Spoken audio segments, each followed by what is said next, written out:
The dinner was my idea. Not the toast, not the seating arrangement, not the centerpiece my mother ordered from a florist 40 minutes away. The local florist did not carry ivory roses, so she drove 40 minutes. That was how she worked. She took something that belonged to me and made it more presentable for public consumption. Those were her additions, her improvements, her version of the evening. The dinner was my idea because I had just been promoted to regional director after 11 years at the same company. 11 years of early mornings, and missed weekends and performance reviews that always said exceptional, and never said enough to move the why needle until this one finally did. I had told my parents on a Tuesday evening. My mother said wonderful sweetheart, and asked if I had spoken to Victoria lately because Victoria had been going through something difficult and could use some encouragement. That was how it went in our family. My name is Anna. I am 37 years old. I am the second daughter and the invisible one. Not invisible in the way people describe themselves when they want sympathy. Invisible in the specific, functional way of a load-bearing, wall, present, essential, unremarkable from the outside. The kind of thing people only notice when it is gone. My sister Victoria is 3 years older. She is the kind of person who enters rooms at a slight angle, as if she expects a camera to be tracking her arrival. She has my mother's cheekbones and my father's confidence and a particular talent for making her own chaos feel like everyone else's responsibility. I have loved her my whole life in the complicated way you love someone who has been taking from you since childhood without ever once asking permission. The promotion dinner was set for a Friday evening.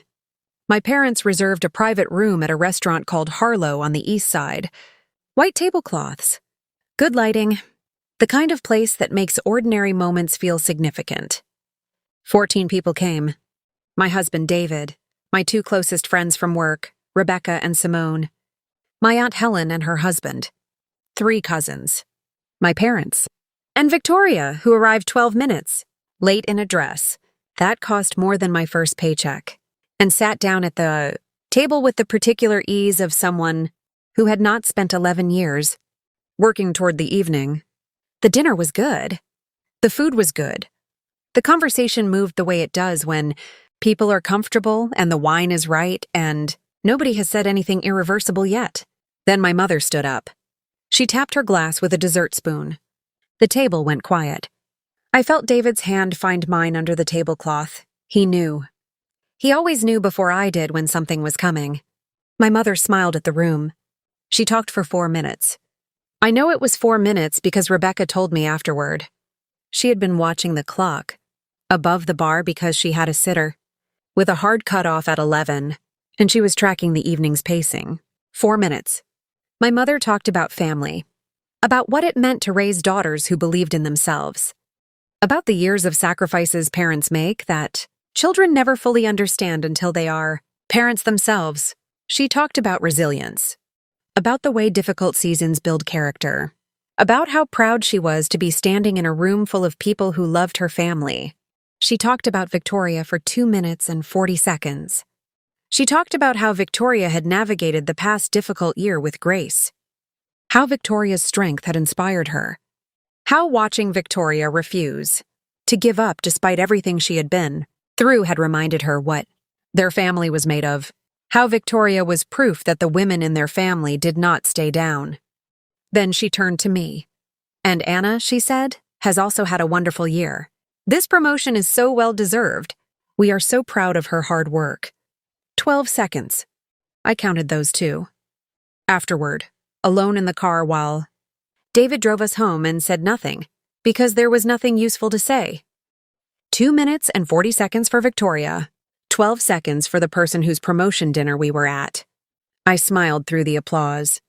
I said thank you. I raised my glass. I ate my dessert and talked to Rebecca about her daughter's school play and helped my aunt find her shawl when the evening ended and said goodbye to everyone at the door with the specific warmth of a person who has spent 37 years being gracious about things that were not gracious at all. I did not say anything that night. Not to my mother, not to Victoria, who caught my eye across the table after the toast with an expression I had seen before. Not quite sympathy, not quite guilt, something closer to relief. The relief of someone who expected to be challenged and was not. I drove home in the passenger seat and looked at the city passing outside the window and thought about 11 years. Every review that said exceptional. Every weekend I had traded for a quarterly target. Every morning I had arrived before anyone else and left after the lights went out. 12 seconds. David reached across the gear stick and put his hand over mine without saying a word. I looked at him. I am done, I said. He did not ask what I meant. He just nodded once and drove. Before I tell you what happened 3 weeks later and what I said when I finally said it, tell me something. Where are you watching from right now and what time is it there? I want to know how far this story has traveled. Leave it in the comments. I read every single one. 3 weeks after the dinner, Victoria called me on a Wednesday morning. I was at my desk. New title on my door. New scope. New salary that I had not told my parents the full amount of, because I already knew what would happen if I did. Victoria's voice on the phone was the warm version of itself. The version she used when she needed something. Hey you, she said. Do you have a minute? I have a few, I said. She told me about the business. She had been planning it for 8 months. A boutique interior design consultancy. She had the clients lined up, she said. She had the vision. She had a studio space she had already looked at in the design district. What she did not have was the credit score to secure the business loan on her own. She needed a cosigner. $85,000. I sat very still at my desk.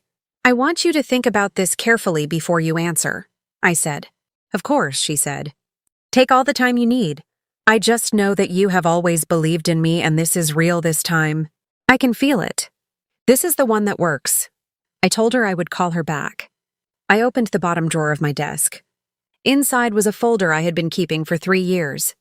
Not out of suspicion exactly. Out of the museum instinct that David always teased me about. I was a person who kept records. Because records were the only version of events that could not be revised by memory or convenience or the particular alchemy my family performed on the past whenever the truth became uncomfortable. The folder contained 2 documents. The first was a loan agreement from 4 years ago, $60,000. Co-signed by me at my mother's request because Victoria had an opportunity she could not let pass and her credit history made independent approval impossible. The loan had defaulted 14 months later. I had covered the remaining balance. $31,000 paid from my savings over 8 months. The second was a loan agreement from 2 years ago. $40,000. Same request. Same reasoning. Different opportunity. Same outcome. Defaulted after 11 months. I had covered $22,000. I sat at my desk with those 2 documents in my hands, and I thought about the promotion dinner. About 4 minutes of toast. About 2 minutes and 40 seconds. About 12 seconds. I thought about the phrase, this is the one that works. I called Victoria back. She picked up before the second ring. No, I said. Silence. I am not co-signing this loan, I said. I am not co-signing any loan for you. Not now, not the next time you ask. Not the time after that. Mara, she said. Her voice had shifted. The warmth was gone. What is underneath warmth in Victoria was something harder and more familiar. I have 2 loan documents in front of me, I said, both in my name. Both defaulted. Combined, I covered $53,000 of your debt. I did it quietly both times because I did not want to cause conflict. I understand now that my silence was the problem. It allowed a fiction to continue, and I am not willing to continue it. You are seriously bringing up old history right now, she said. It is not old, I said. The second repayment cleared 14 months ago. That is not old. That is recent. I needed help, she said. You had more than me. You always have? I worked for what I have, I said. Every dollar. Every year. So did I, she said. You just don't see it because you've always looked down at me. That was such a clean reversal I almost admired it. I had spent years covering her defaults and somehow I was the one looking down. I have never looked down at you, I said. I have looked after you. Those are not the same thing. She hung up. My mother called 40 minutes later. I was still at my desk. The folder was still open in front of me. I had not moved it because I had known this call was coming and I wanted the documents visible when it arrived, not for drama. For accuracy, I needed to be looking at facts while someone tried to replace them with feelings. My mother's voice was measured, careful. The version of herself she used, when she had already decided the outcome of a conversation and was simply managing the path toward it. "Anna," she said. "I just spoke to Victoria." "I assumed you had," I said. "She told me you refused to help her." "I told her I would not co-sign a loan." I said, "That is correct. She needs this." My mother said, "This business is real this time. She has done the research. She has clients already interested. This is not like before." I looked at the first document in the folder. "It is exactly like before," I said. "The first time you told me it was a real opportunity, and her credit history was the only obstacle. The second time you told me, she had learned from her mistakes. And this one was different. This is the third time." The language is identical. A pause. "Those situations were different," she said. "She was younger. She did not have the same support system." "She had me," I said. "Both times." My mother exhaled slowly. That particular exhale. The one that communicated disappointment without committing to specifics. She had been using it my entire life, and I had spent my entire life adjusting my behavior to avoid it. "Not today, Anna," she said. "Family helps family.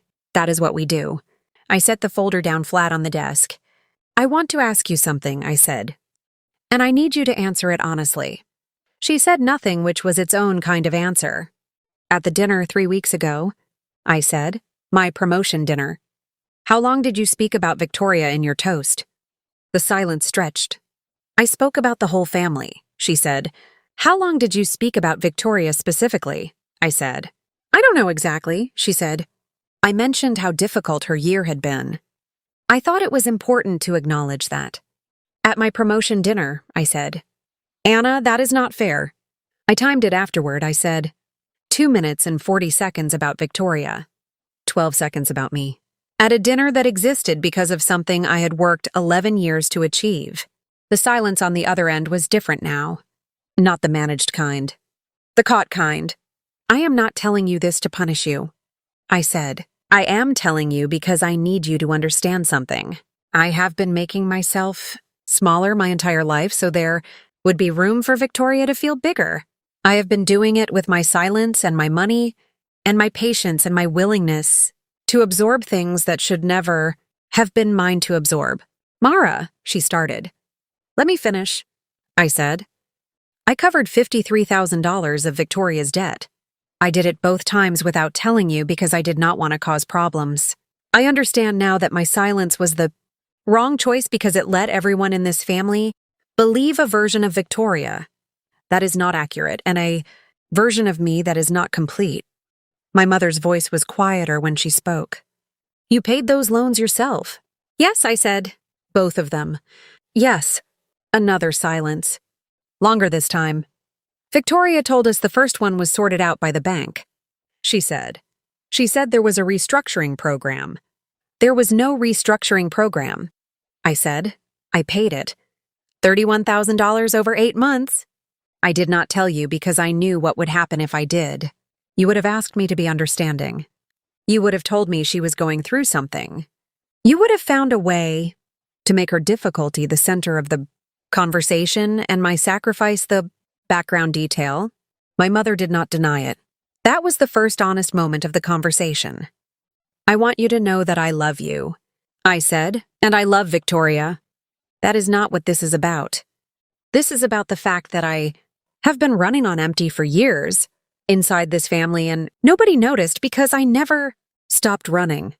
She was quiet for a long time. When she spoke, her voice was smaller than I was used to hearing it. "I did not know about the money," she said. "I know you did not," I said. "That is part of what I am telling you." I ended the call gently. Not with anger. Not with tears. With the specific calm of someone who has finally said the true thing after years of practicing the diplomatic version. I sat at my desk for several minutes after. Outside my office window, the city was doing what it always did, moving without regard for what was happening inside any particular building, taxis, pedestrians, a food delivery driver weaving between lanes with the focused urgency of someone whose whole day was measured in minutes. I thought about the folder. I thought about the first time I had co-signed. I had been 33 years old. My mother had called me on a Sunday. Victoria had an opportunity, a real one this time, a product distribution agreement with a regional retailer that needed upfront inventory investment. The loan would cover the inventory. The sales would cover the loan. It was simple. I had sat at my kitchen table with the loan, documents, and read every clause twice and signed my name at the bottom because my mother had said family helps. Family, and I had not yet understood that in our family that sentence only traveled in one direction. 14 months later, Victoria had called to tell me the retailer had pulled out of the agreement. The inventory was sitting in a storage unit. She could not make the payments. She was so sorry. I had said it was okay. It was not okay. The second time I had been more cautious. I had asked questions. Victoria had answered, them with the specific fluency of someone who had prepared for the questions in advance. The business plan was solid. The client base was established. The revenue projections were conservative. My mother had been on the call too, which I understood later was intentional. It is harder to say no when the request comes with a witness. 11 months later. Same call, different reason, same result. I had paid it again. This time I had not said it was okay. I had said nothing at all. I had transferred the money and filed the documents and closed the drawer and gone back to work. That evening, David found me at the kitchen sink washing dishes that were already clean. He stood in the doorway for a moment watching me. "You did it again," he said. I did not answer. He came and stood beside me and turned the tap off and handed me a dish towel. "At what point?" he said quietly. "Do you decide that you matter too?" I had not answered that question then. I was answering it now. My phone rang again at 4:30 that afternoon. Not my mother this time. Not Victoria. My father. Richard called me rarely. He was a man who operated at the edges of family conflict. Close enough to observe. Far enough to maintain deniability. He had spent my entire childhood nodding at my mother's decisions and my entire adulthood treating my stability as a given, rather than an achievement. "Anna," he said, "your mother told me what you said." I assumed she had, I said. "She's upset," he said. "I understand that," I said. "Victoria is devastated," he said. "This business means everything to her. She has been working on this for months." "I know," I said. "Then why?" he said. "Why would you do this to her now, when she finally has something real?" I looked at the folder on my desk. "I want to read you something," I said. "Anna, 2 sentences." I said, "That is all. Then you can say whatever you need to say." He was quiet. I opened the folder to the first document. Co-signed loan agreement. I said, $60,000. Defaulted after 14 months. Outstanding balance at time of default, $31,400. Repaid in full by Anna Caldwell. "That is my name, Dad. Not Victoria's. Mine." He said nothing. Second document, I said. Co-signed loan agreement. $40,000. Defaulted after 11 months. Outstanding balance at time of default, $22,200. Repaid in full by Anna Caldwell. A long silence. "You paid both of those?" he said. "Yes," I said. Victoria said the first one was handled by the bank. Victoria was not accurate about that, I said. I heard him exhale. Not the managed exhale my mother used. The real kind. The kind that comes when something you thought was solid turns out to be built on someone else's foundation. "Anna," he said, "why didn't you tell us?" I thought about David at the kitchen sink. "At what point do you decide that you matter too?" "Because I knew what would happen if I did," I said.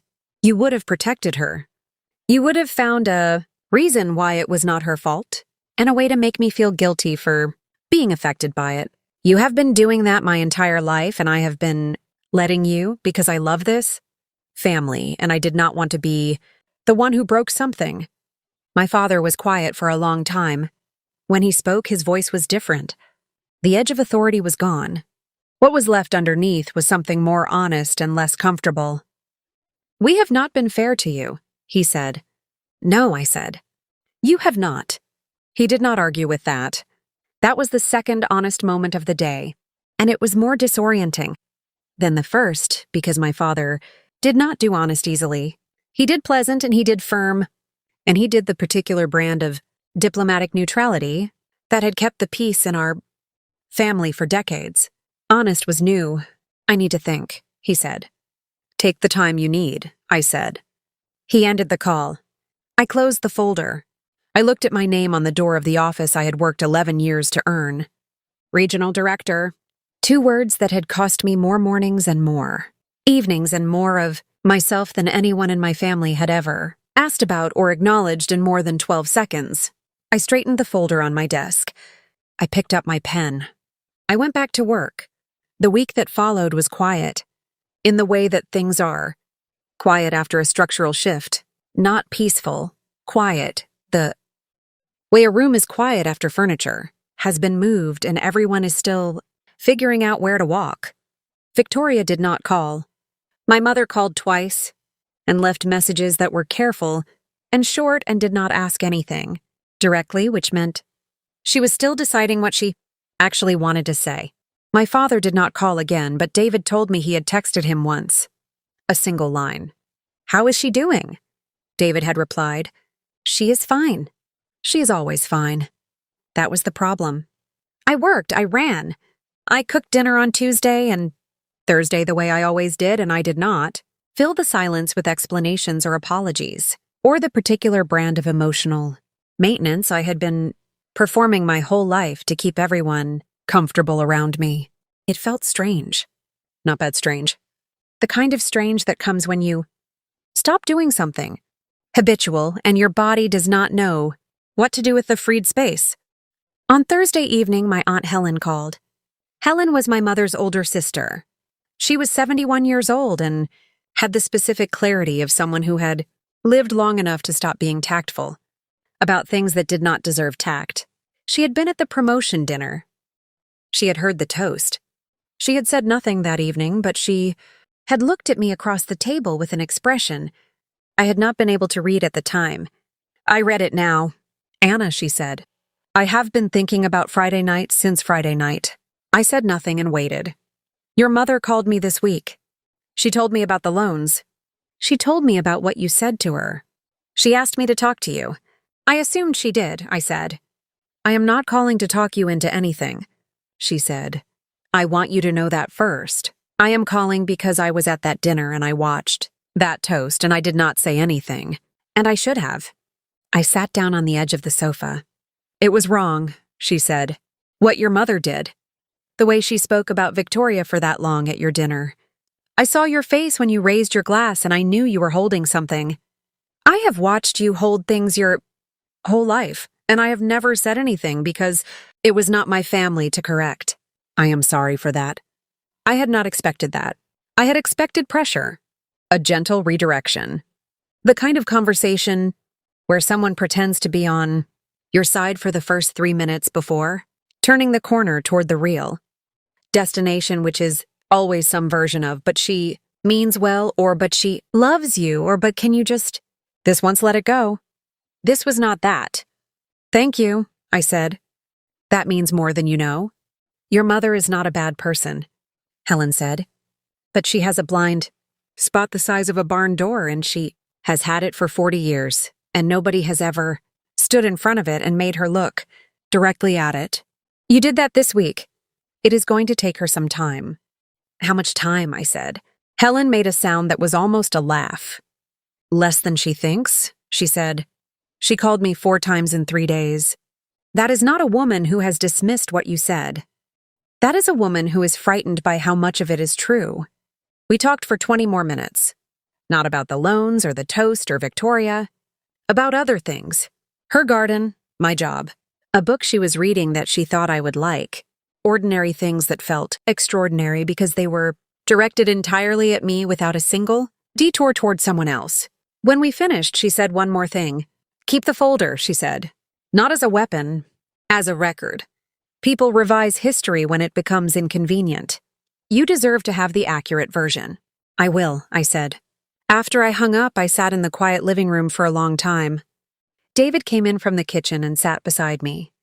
Good call or bad call, he said. Good, I said. Unexpectedly good. He handed me a cup of tea and did not ask anything else, and I thought for the 100th time that the people who show up quietly and consistently are worth more than any amount of performed devotion. Sunday arrived. My parents had a standing Sunday lunch. They had been hosting it for as long as I could remember. The same table, the same dishes, the rotating cast of family, members who came and went depending on schedules and distances, and the current temperature of various relationships. I had not decided whether to go. David left it entirely to me.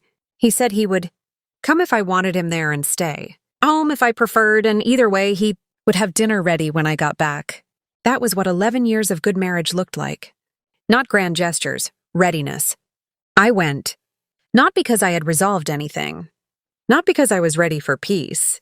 I went because I was 30, 7 years old, and I was done making decisions based on what would make other people comfortable, and going to Sunday lunch was what I actually wanted to do.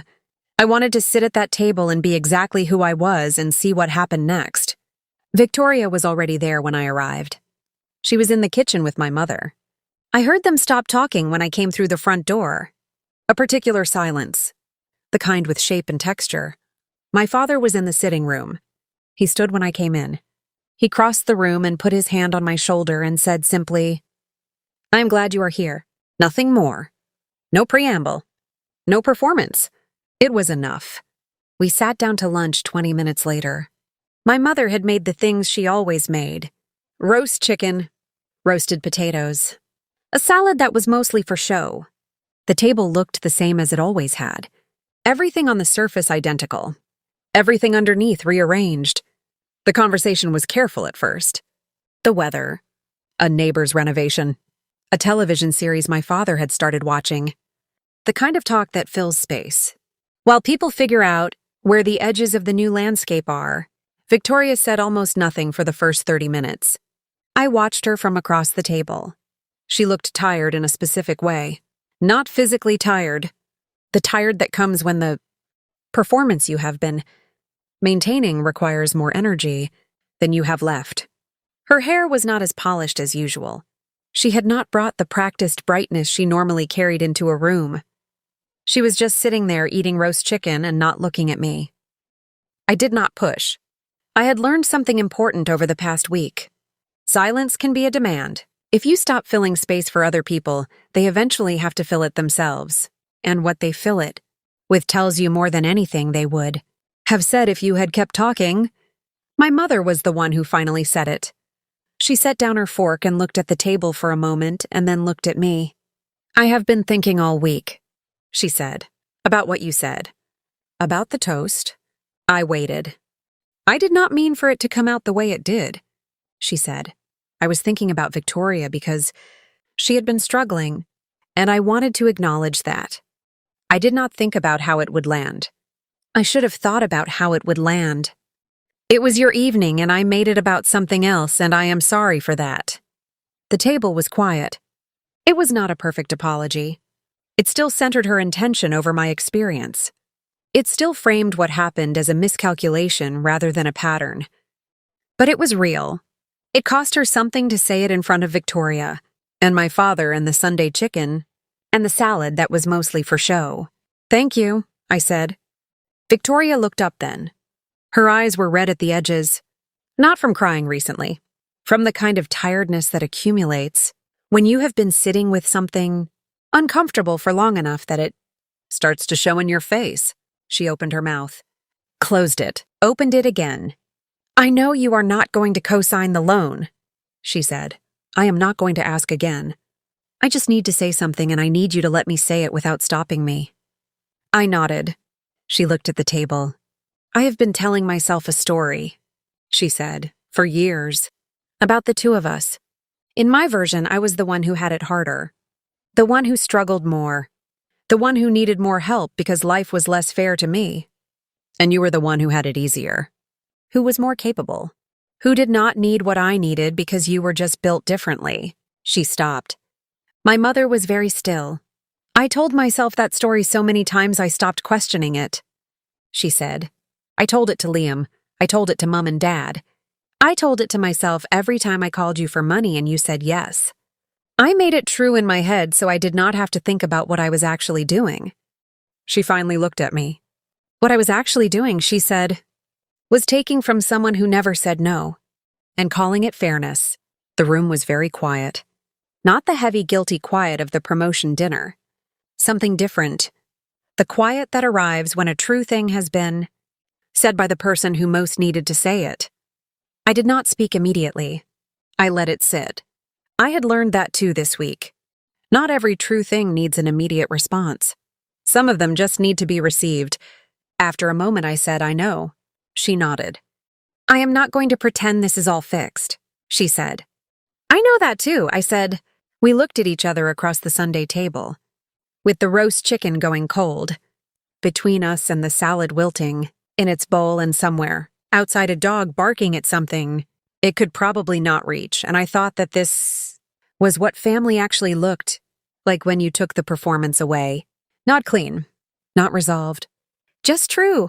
My father picked up the serving spoon. Eat, he said, before it gets cold. It was the most useful sentence anyone had said all afternoon. We ate. The weeks after that Sunday moved differently. Not dramatically.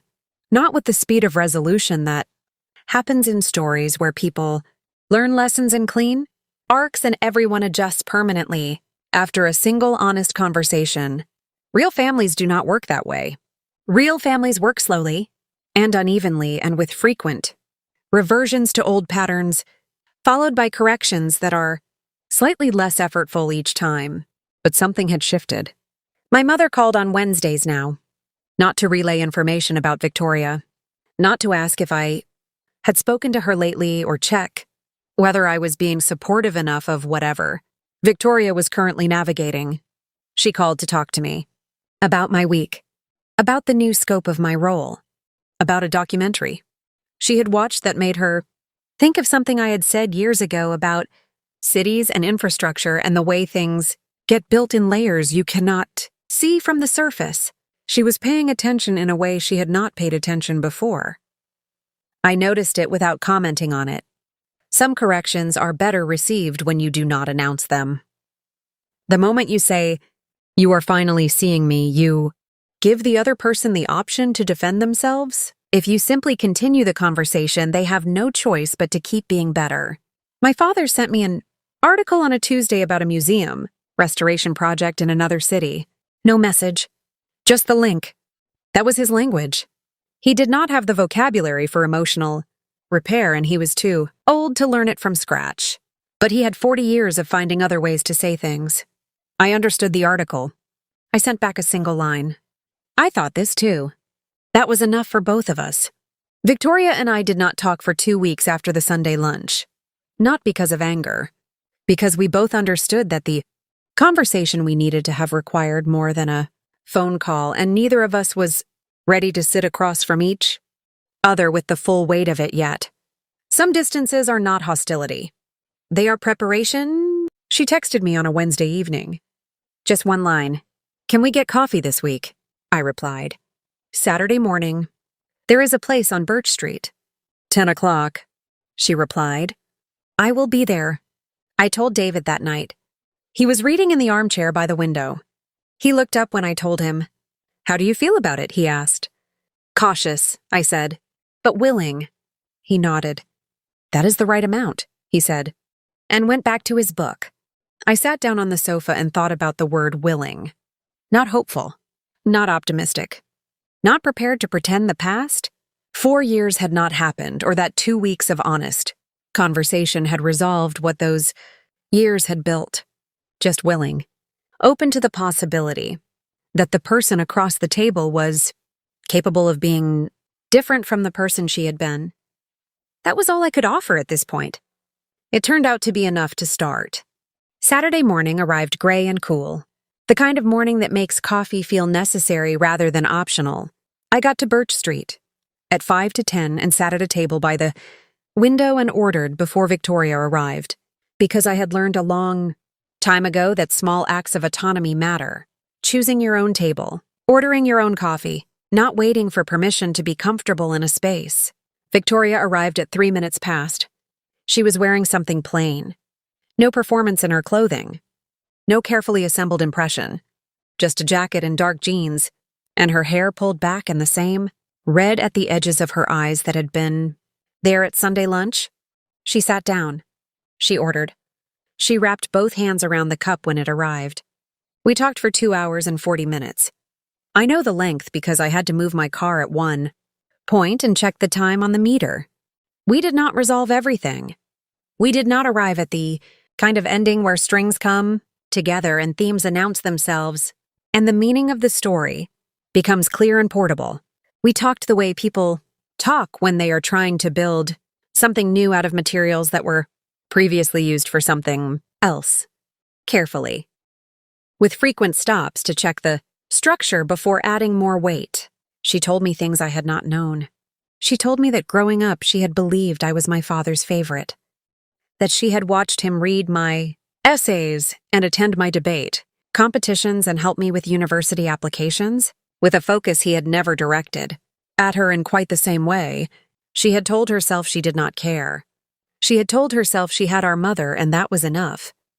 She had compensated for what she experienced as my advantage by performing for the room and spending what she did not have and building a version of herself that looked successful from the outside because the inside felt perpetually behind. I sat with that. It did not excuse what she had done. The money, the toast, the years of small diminishments that had accumulated into something structural. Nothing she said changed those facts, and I was not going to pretend otherwise. But it added a dimension. I had spent years believing Victoria's cruelty was simple, that she was careless and entitled and took without thinking, because she had always been allowed to. The truth was more complicated. She had been running from something too. She had just run in the opposite direction and done damage on the way. I told her things she had not known either. I told her about the first loan repayment. I did not mean for it to come out the way it did, she said. I was thinking about Victoria because she had been struggling, and I wanted to acknowledge that. I did not think about how it would land. I should have thought about how it would land. It was your evening and I made it about something else, and I am sorry for that. The table was quiet. It was not a perfect apology. It still centered her intention over my experience. It still framed what happened as a miscalculation rather than a pattern. But it was real. It cost her something to say it in front of Victoria, and my father and the Sunday chicken, and the salad that was mostly for show. Thank you, I said. Victoria looked up then. Her eyes were red at the edges, not from crying recently, from the kind of tiredness that accumulates when you have been sitting with something uncomfortable for long enough that it starts to show in your face. She opened her mouth, closed it, opened it again. I know you are not going to co-sign the loan, she said. I am not going to ask again. I just need to say something and I need you to let me say it without stopping me. I nodded. She looked at the table. I have been telling myself a story, she said, for years, about the two of us. In my version, I was the one who had it harder, the one who struggled more, the one who needed more help because life was less fair to me. And you were the one who had it easier, who was more capable, who did not need what I needed because you were just built differently. She stopped. My mother was very still. I told myself that story so many times I stopped questioning it, she said. I told it to Liam. I told it to Mum and Dad. I told it to myself every time I called you for money and you said yes. I made it true in my head so I did not have to think about what I was actually doing. She finally looked at me.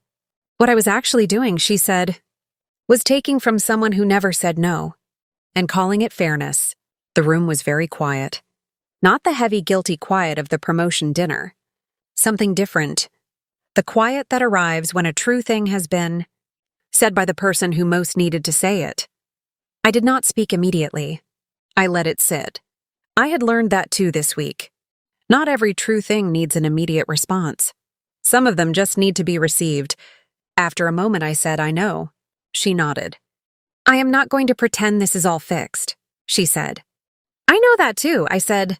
We looked at each other across the Sunday table, with the roast chicken going cold, between us and the salad wilting in its bowl, and somewhere, outside, a dog barking at something it could probably not reach, and I thought that this was what family actually looked like when you took the performance away.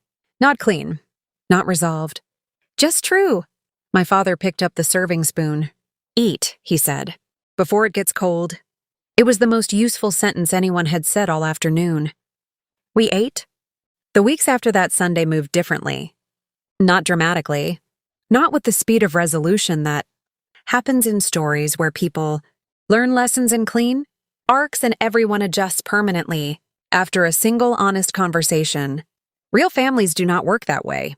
Real families work slowly and unevenly and with frequent reversions to old patterns, followed by corrections that are slightly less effortful each time. But something had shifted.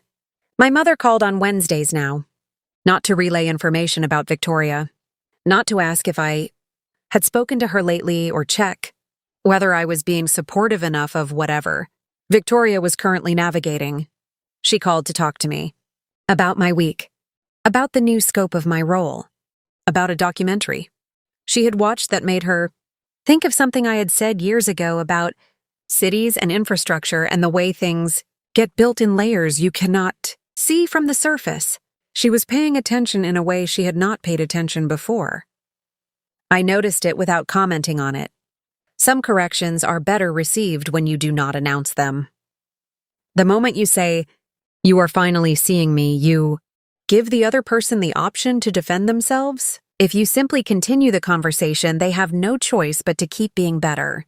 My father sent me an article on a Tuesday about a museum restoration project in another city. No message, just the link. That was his language. He did not have the vocabulary for emotional repair, and he was too old to learn it from scratch. But he had 40 years of finding other ways to say things.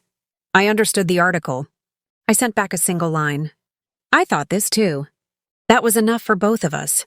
Victoria and I did not talk for 2 weeks after the Sunday lunch. Not because of anger, because we both understood that the conversation we needed to have required more than a phone call, and neither of us was ready to sit across from each other with the full weight of it yet. Some distances are not hostility. They are preparation. She texted me on a Wednesday evening. Just one line. Can we get coffee this week? I replied. Saturday morning. There is a place on Birch Street. 10 o'clock. She replied. I will be there. I told David that night. He was reading in the armchair by the window. He looked up when I told him. How do you feel about it? He asked. Cautious, I said, but willing. He nodded. That is the right amount, he said, and went back to his book. I sat down on the sofa and thought about the word willing. Not hopeful, not optimistic, not prepared to pretend the past. 4 years had not happened, or that 2 weeks of honest conversation had resolved what those years had built. Just willing, open to the possibility that the person across the table was capable of being different from the person she had been. That was all I could offer at this point. It turned out to be enough to start.